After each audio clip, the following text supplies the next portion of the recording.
Magandang araw po sa ating lahat. Pagpalain tayo ng Diyos. Sa ating pong mabuting balita na pagninilayan mula sa 2 kabanata ng mabuting balita ng Panginoon ayon kay San Juan, ay muli nating nakita kung paano ang ating Panginoong Jesus ay napuno ng galit, no? Tamang galit, saktong galit, dahil sa ang templo na dapat ay sa pagsamba ay naging isang lugar ng pangangalakal, negosyo, no? At ito po ay isang bagay na nagpagalit sa mga autoridad na nagpahintulot sa pagnegosyon yon. Palibhasa, meron din silang cut, meron din silang kabahagi doon sa kikitain ng mga nagbebenta ng kung ano-ano, mga pang-alay at iba pang mga bagay. Sa ating buhay, napakagandang pagnilayan yung paggalang natin sa mga lugar na laan para sa Diyos, lalo na yung simbahan, no? At ngayon ay pinagdiriwang din natin yung paglalaan sa Diyos ng Basilika ng Laterano sa Italia, sa Roma. At ito po ang simbahan ng kumbaga ng Diocese ng Roma.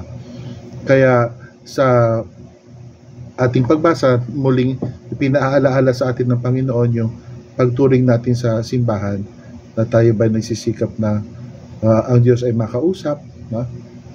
Tayo ba ay yung focus pa natin nasa Diyos, o baka naman tayo nagkusang gumagawa ng ibang bagay na alam natin na hindi naman tungkol sa Diyos, o kahit hindi masama pero hindi tungkol sa Diyos, no?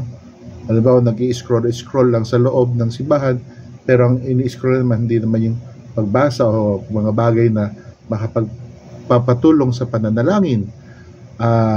Ano ba ang ating ginagawa sa loob ng simbahan? At isa pang bagay, magandang pagnilayan din na ang ating sariling katawan ay templo ng Diyos, no? Dito nananahan sa atin ang Diyos.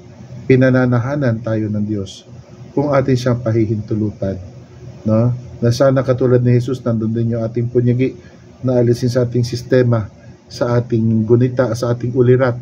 Halimbawa, tayo ay binabagabag ng napakaraming mga tukso, mga bagay na hindi natin sinasadya na ma-replay, ma-rewind sa ating gunita. Mayroon ba tayong punyagi man lamang na paglabanan ito, o hinahayaan na lang ba natin na mag-replay ng mag-replay?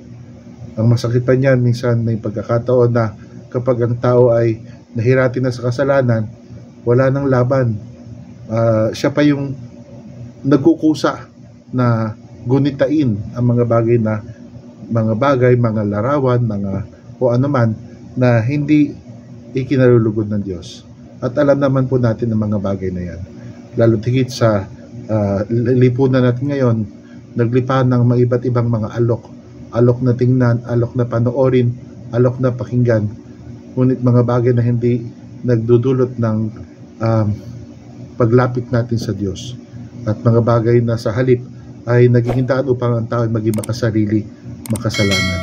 Kung kaya sana yung aksyon ni Jesus ay hindi masayang sa bawat isa sa atin, sa pagpupunyagi nating maging tahanan ng Diyos.